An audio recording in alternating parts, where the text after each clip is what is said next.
I sat at the long dining table, fork frozen halfway to my mouth, as Mom's voice cut through the chatter of 18 relatives. "And speaking of responsibility," she said, her tone sweet but sharp, "when are you planning to pay back that $6,400 you owe me?" The room went silent. Forks stopped clicking. Conversations died mid-sentence. My cousin Tyler's eyes went wide. Aunt Denise suddenly became very interested in her napkin. I felt my face go hot, like someone had turned a spotlight directly on my shame. This dinner was supposed to celebrate my new job at the community center, my first steady work in 3 years. Instead, Mom had just invented a debt I never owed and announced it like breaking news. "You'd be nowhere without me," she added, patting my hand in a way that felt more like a warning than affection. That's when I noticed it. Aunt Denise's face had gone completely pale, and she was staring at Mom with something that looked almost like fear. The drive home was silent except for the hum of my old car's heater struggling against the February cold. Back in my tiny apartment, I sat on the couch still wearing my coat, staring at nothing. The clock on my microwave blinked 1:14 a.m. in green numbers. Snow tapped against the window like tiny fingernails trying to get in. I kept replaying Mom's words, the way everyone had looked at me, pitying, confused, embarrassed for me. My hands shook as I opened my banking app, scrolling back through months of transactions. Coffee, rent, groceries, gas. A birthday gift for my nephew. There was no debt, no loan, no $6,400 owed to anyone, especially not to her. I screenshot every single page, my chest tight with something between anger and desperation. Then my phone buzzed with a text from an unknown number. The message was only 6 words long. She shouldn't have said that. My fingers hovered over the reply button for a full minute before I typed back. "Who is this?" 3 dots appeared immediately, then disappeared. Then appeared again.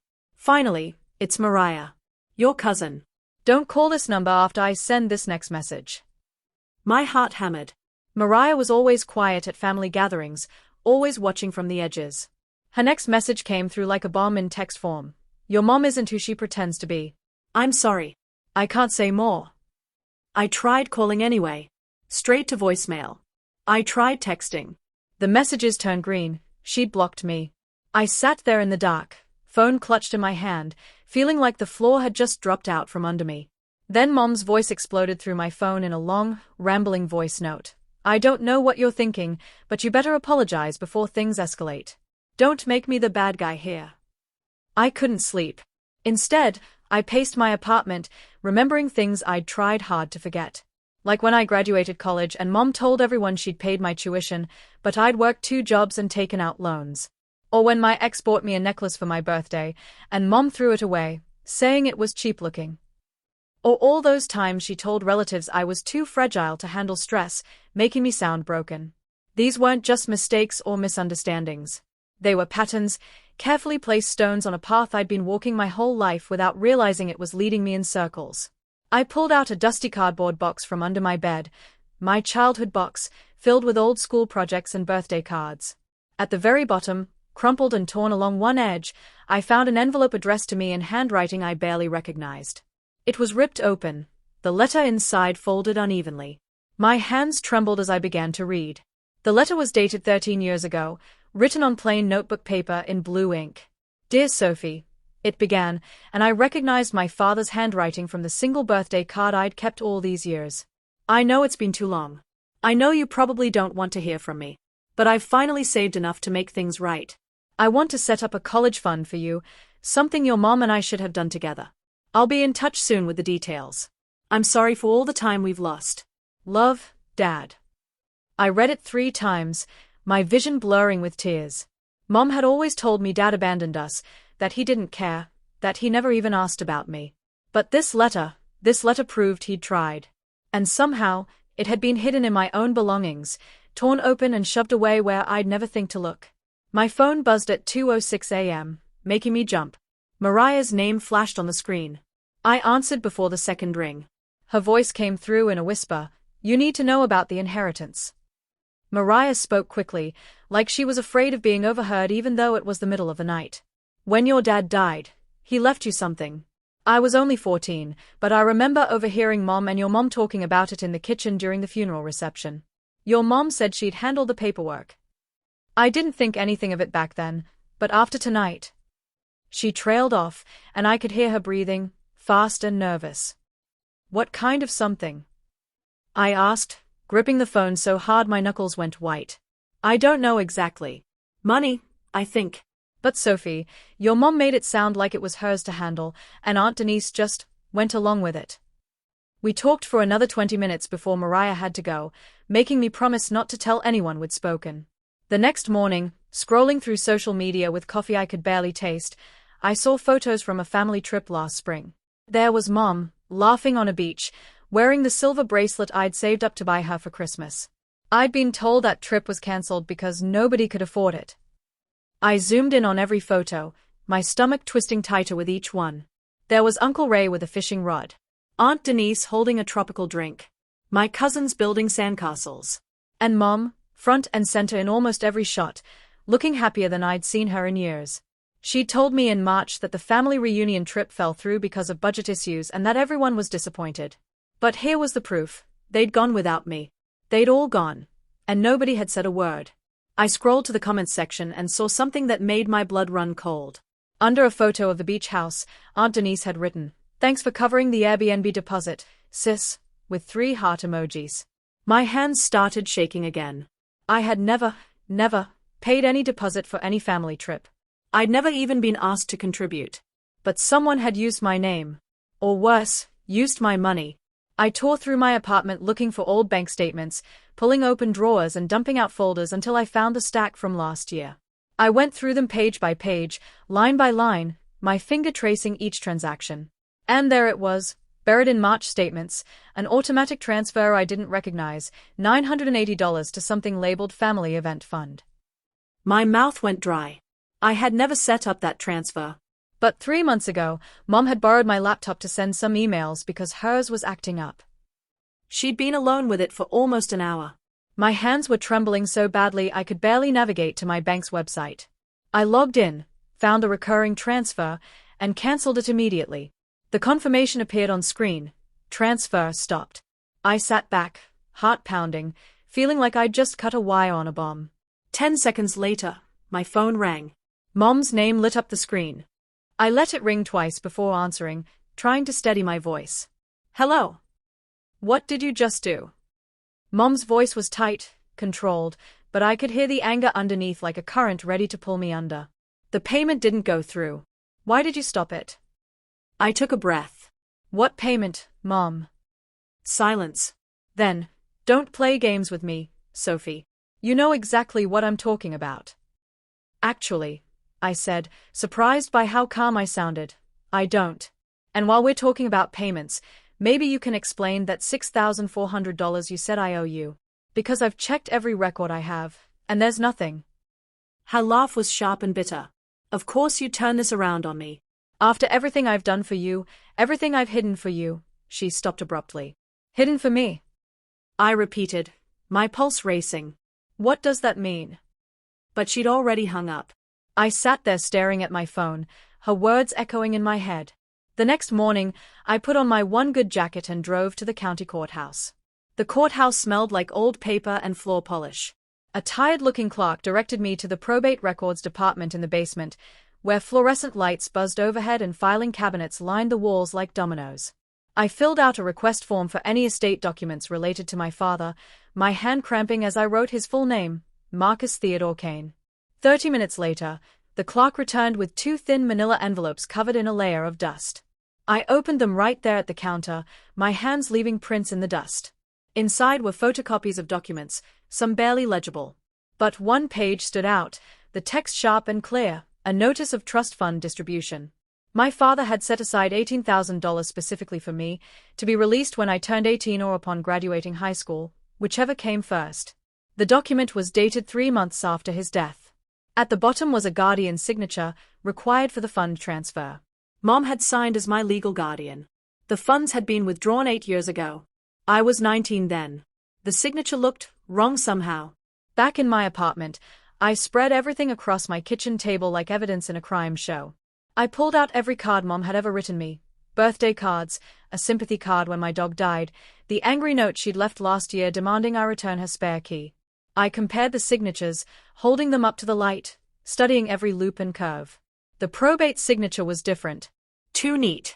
Too controlled. The letters slanted the wrong way. My mom's real signature had a distinctive swoop on the M and a tiny hook on the last letter of her last name. This signature had neither. I pulled out more papers, old lease agreements, school permission slips, anything with her signature. None of them matched the probate document. But you know whose handwriting it looked like? Aunt Denise. She'd sent me a graduation card with a check inside 4 years ago, and I'd kept it because it was for $100. I held the two signatures side by side. My stomach dropped. They were nearly identical. The next morning, I mailed photocopies to a document examiner I found online, paying extra for rush processing.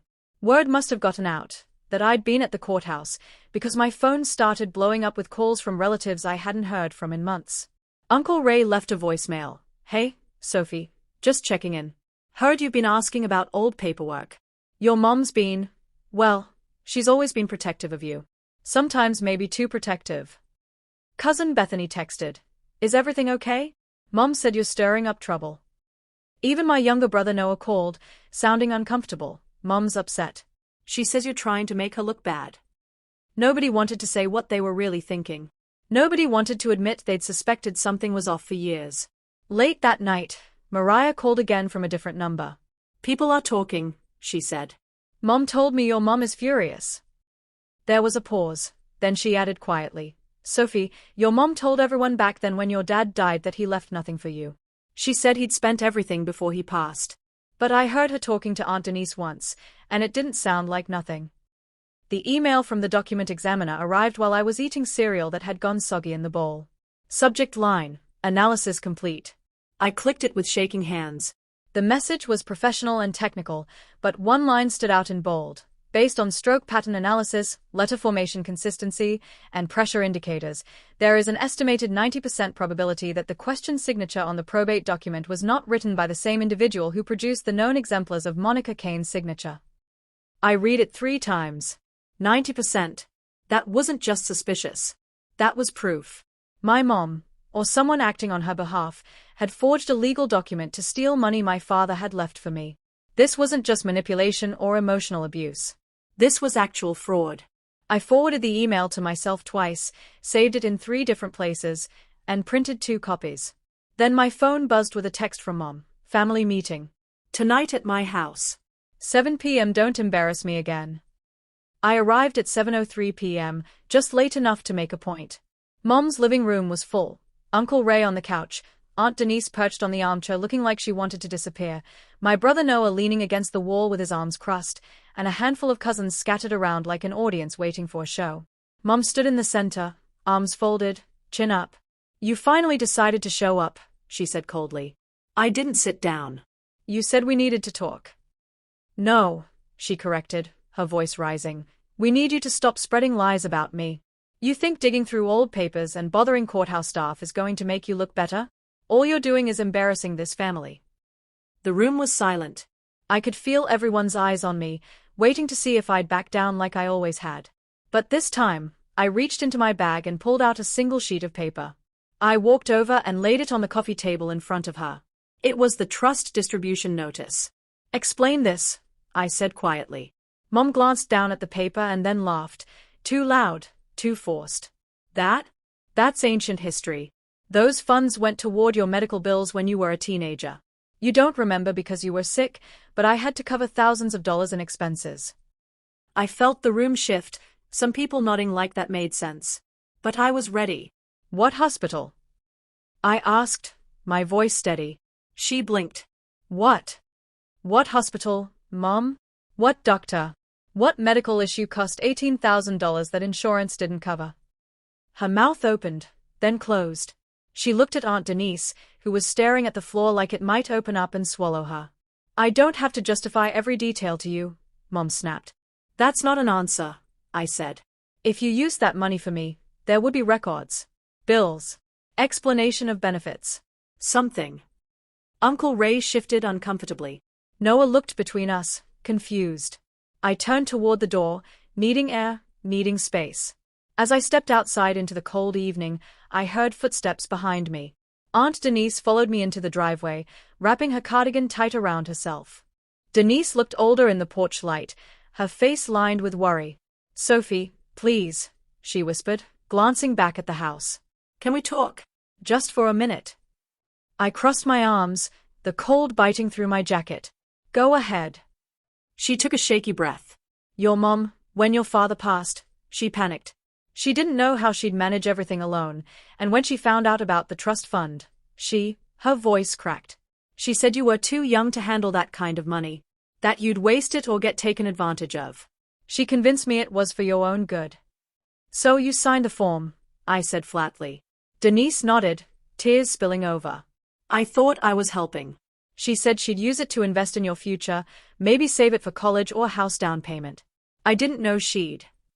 She couldn't finish. "Didn't know she'd spend it." I finished for her. Denise grabbed my arm. "Please don't involve the police. She's still your mother. She's still my sister." "This will destroy the family." I didn't sleep that night. Instead, I sat at my kitchen table organizing everything into a folder. The forged signature analysis, bank records showing the mysterious transfer, screenshots of text messages where Mom referenced the fake debt, copies of the trust documents, my father's letter, and now Denise's tearful confession recorded on my phone. In the morning, I walked into the local legal aid office and met with an attorney named Paula Reeves. She was sharp-eyed and no-nonsense, the kind of person who'd seen every kind of family drama imaginable. I laid everything out in front of her. She went through each document carefully, making notes, asking questions. Finally, she looked up at me. "You have a strong case," she said. "Financial exploitation, possible forgery, emotional manipulation. This is serious. What are my options?" I asked. "You could file a civil suit for the return of funds. You could also report the suspected forgery to authorities, though that gets complicated with family." Or, she tapped her pen on the table. "We could try mediation first. Legally required, with a neutral third party. Your mother would have to participate." The mediation was scheduled for the following Thursday in a bland conference room that smelled like stale coffee and anxiety. Mom arrived with Uncle Ray, who she'd apparently recruited as her support. I came with Paula. The mediator, a calm woman named Mrs. Okonkwo, explained the process and ground rules. Then she asked Mom to explain her perspective. Mom launched into a performance I'd seen 1,000 times, the victim routine. "My daughter is attacking me because she can't handle adult responsibilities. I've supported her for years, sacrificed everything, and this is how she repays me. She's always been sensitive, and now she's taking normal family dynamics and twisting them into some kind of conspiracy." Mrs. Okonkwo listened patiently, taking notes. Then she turned to me. I slid copies of the forged signature analysis across the table. "Can you explain this?" Mrs. Okonkwo asked Mom, her tone neutral but firm. Mom's face went pale. She picked up the paper, scanned it, and set it back down. She said nothing. The silence stretched out like taffy. Finally, Mrs. Okonkwo spoke again. "I'd also like to see documentation of the debt you mentioned, the $6,400 you say Sophie owes you." Mom's hands fluttered over her purse, pulling it into her lap like a shield. "I don't carry those records with me," she said, her voice thinner now. "They are at home." "Can you describe what the debt was for?" Mrs. Okonkwo asked. "Rent, loans, various expenses over the years," Mom said quickly. "I helped her when she was struggling. Any good mother would." "Do you have receipts? Cancelled checks? Text messages discussing repayment terms?" Mom's jaw tightened. "I lost a lot of documents during my last move. But that doesn't mean the debt doesn't exist." Paula leaned forward. "Mrs. Kane, you made this claim publicly in front of 18 family members. Surely you'd have some proof of such a significant amount." Mom's composure was cracking. Her voice rose. "I don't have to prove anything to you people. She knows what she owes." Mrs. Okonkwo made a note. "For the record, the burden of proof for a claimed debt rests with the claimant." Mom stood abruptly, her chair scraping against the floor. "This is ridiculous. I'm not sitting here being interrogated like a criminal." And then she walked out, leaving Uncle Ray sitting there looking horrified. Mrs. Okonkwo glanced at Paula. "Early termination by one party actually strengthens your client's position considerably." Over the next week, everything shifted. Mom tried calling a family meeting to rally support, but only 3 people showed up. My brother Noah called me, apologetic. "I didn't know," Sophie. I swear I didn't know. Cousin Bethany sent a long text. I always thought some of Mom's stories about you didn't add up. I'm sorry I didn't say anything. Even Uncle Ray, who'd gone to mediation with Mom, left me a voicemail. I can't support what she did. I hope you get what's owed to you. Mariah texted from yet another new number. She's been lying for years. People are finally seeing it. Stay strong. For the first time in my life, I felt like I wasn't crazy for questioning things. I wasn't the problem. The validation was overwhelming. But then Mom left a voicemail, her voice cold and shaking. If you keep pushing this, you're going to regret it. You'll lose more than money. You'll lose everyone. I saved the voicemail and sent it to Paula. She called me back within an hour. We're filing the formal complaint. This is harassment now. Paula prepared the official documents, a civil complaint demanding the return of the $18,000 plus interest, and a request for investigation into the forged signature. Before filing, she advised me to give Mom one final chance to settle privately. I didn't want to, but Paula said it would look better in court if we tried. So I called. Mom answered on the first ring. What do you want now? I'm giving you one last chance to make this right, I said, my voice steadier than I felt. Return the money Dad left me, admit what you did, and we can keep this between us. She laughed bitterly. You really think anyone's going to believe you? You, who couldn't hold down a job for years. You, who's always been too weak to handle real life. I have proof, Mom. No one will believe you, she repeated, but this time her voice wavered. She didn't sound confident anymore. She sounded scared. I hung up. An hour later, there was a knock on my door. I looked through the peephole and froze. Aunt Denise stood there, holding a folder, her whole body shaking. I opened the door slowly. Denise's eyes were red and swollen. I can't do this anymore, she whispered. She held out the folder with trembling hands. I kept copies. I don't know why. Maybe I knew this day would come. Inside were printed emails between Denise and my mom, dated from 8 years ago. Subject lines like trust fund transfer and paperwork done. One email from Mom read, "Thanks for signing." She'll never know. We need the money now more than she does. She's still young, she'll have time to earn her own. There were also bank withdrawal slips, stamped and dated, showing large cash withdrawals in the weeks after the trust fund transfer. And at the bottom of the pile, a handwritten note on Mom's stationery. D. Remember, if anyone asks, we used it for Sophie's medical bills. Stick to the story. Denise was crying now. I'm so sorry. I was weak. I thought I was protecting her, protecting both of you. But I just made everything worse. I called Paula immediately. She answered, listened, and said 4 words. This changes everything. We proceed. The formal legal notice arrived at Mom's house via certified mail. I know because she called me 30 seconds after signing for it, her voice breaking. How could you do this to me? I'm your mother. And you stole from me, I said. You forged documents, lied to the family, and tried to make me feel crazy for asking questions. She started crying, real, ugly sobs. You're ruining this family. Everyone's going to hate you for this. No, I said quietly.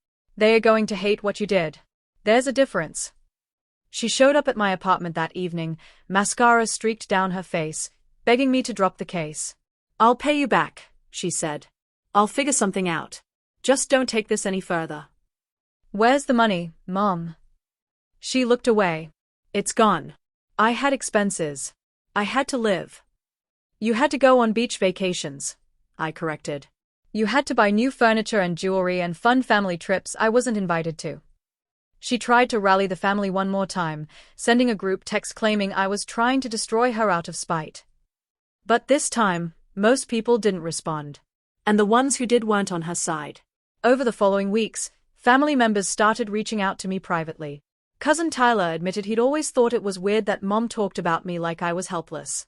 Aunt Lorraine said she'd questioned the medical bills story years ago but didn't want to cause drama. Even my brother Noah sat down with me over coffee and said, I feel like I'm seeing her clearly for the first time, and I don't like what I'm seeing. A few relatives distanced themselves from both of us, unwilling to take sides. But most, slowly, cautiously, began to acknowledge that something had been wrong for a long time. The legal case moved forward. Paula filed for restitution and submitted the forged signature evidence to the authorities. Mom's lawyer tried to negotiate, but Paula held firm. Full repayment plus documented apology. Then, one evening, I got a final text from Mom. Just one line. After everything I did for you. I stared at it for a long time. Then I blocked her number. 3 months later, I signed the lease on a new apartment across town. It was small but bright, with windows that let in morning sun and a kitchen that didn't smell like old regret. I hung my father's letter in a simple frame on my desk, next to a photo of me at my new job, promoted to program coordinator at the community center. The legal settlement came through, partial restitution, enough to start rebuilding what was taken from me. It wasn't everything, but it was something. And it was the truth, finally, out in the open where it couldn't be twisted or hidden. I stood in my new living room, empty except for a couch and a lamp, and took a deep breath, the kind of breath I hadn't been able to take in years. It felt like my lungs were finally working properly. I thought about that dinner, about Mom's voice cutting through the room. You'd be nowhere without me. For so long, I'd believed it. But standing here, in a space I'd earned and fought for, I realized the truth. I used to believe I'd be nowhere without her. Turns out, nowhere is exactly where I learned to rebuild.